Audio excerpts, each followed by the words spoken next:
Hello everyone, I am Kushag Agarwal and I am an undergraduate researcher at the Center for Computational Natural Sciences and Bioinformatics at the International Institute of Information Technology, Hyderabad.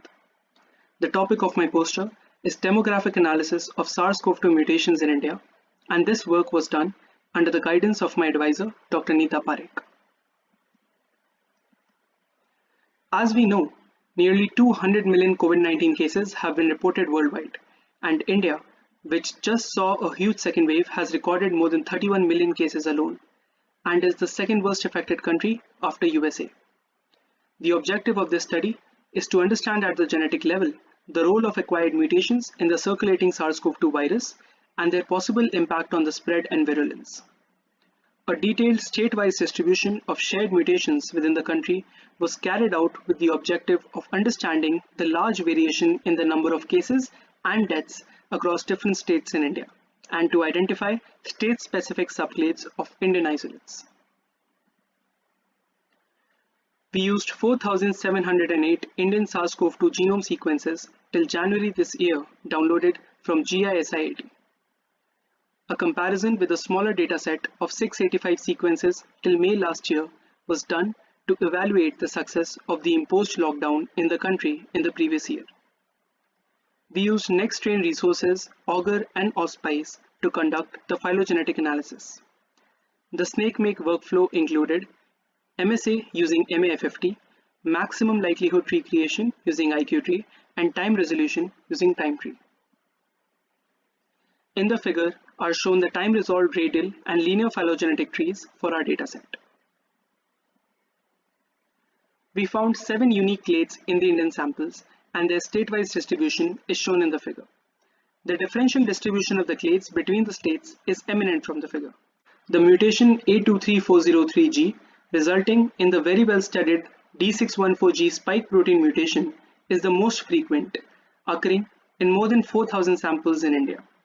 This mutation, along with C241T in the 5' UTR, C14408T in ORF1B, and C3037T, defines the clade 20A. Subclade IA3I is defined by a set of 4 mutations which were found to be highly prevalent in India by a previous study. Analysis of this subclade is important both scientifically and epidemiologically.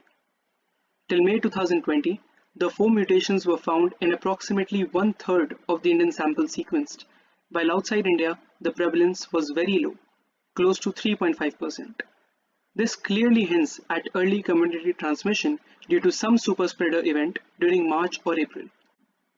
In early March, a major event, the Tablighi Jamaat religious congregation, was held at Delhi's Nizamuddin Markaz Mosque, with more than 9,000 attendees from India and other countries including Indonesia, Bangladesh, and Myanmar. The event was considered a super spreader of the disease in the country, owing to more than 4,000 directly linked confirmed COVID-19 cases. Coincidence with the Tablighi congregation in March, earliest reported case of this subclade from Saudi Arabia, and a number of Indonesian citizens carrying these mutations sampled in Delhi at that time, all point to Tablighi congregation being the probable cause of spread of subclade IA3I. To see if any state-specific clustering exists because of these differences in acquired mutations across different states, we performed principal component analysis on the mutational profile. We observed a clear clustering of samples from Gujarat in pink and Maharashtra in orange. On further investigation, the clusters were indeed artifacts of the clades defined by NextGen, as shown in the figure below. The state of Gujarat had the highest death rate of 5.12% as of 11th July 2020, while the national average was nearly half of it. Maharashtra, with 4.19%, had the second highest mortality rate, whereas Telangana, with 1.07%, had the lowest. On reviewing the data again on 11th January 2021, that is 6 months later, the country average had dropped, with Maharashtra now having the highest mortality, followed by Gujarat. Telangana, however, continued to maintain the lowest mortality rate. The presence of region-specific subclades discussed later in these states might be one of the causes for the large disparity in COVID-19 deaths across them. As mentioned, Gujarat had a significantly large difference in the percentage of deaths, and to understand this difference at the genetic level, we carried out a detailed analysis of the mutations in the sequences from Gujarat and compared it with those from the rest of India. This should also be able to explain the dense clustering of the Gujarat samples in the PCA plot.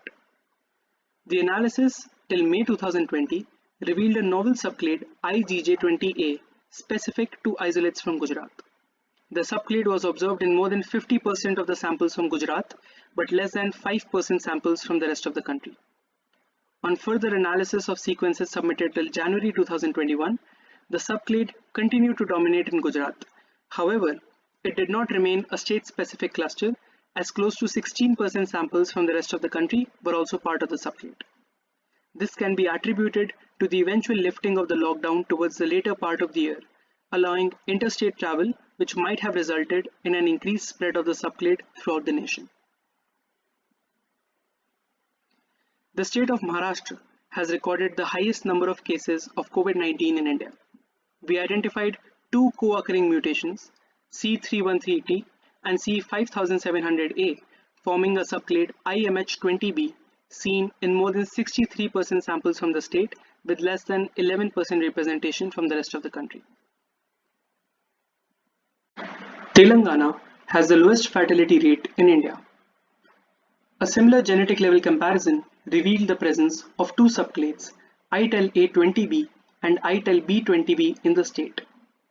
More than 40% samples from the state belong to the subclade ITEL-A20B, whereas only 1% isolates from the rest of the country belong to it.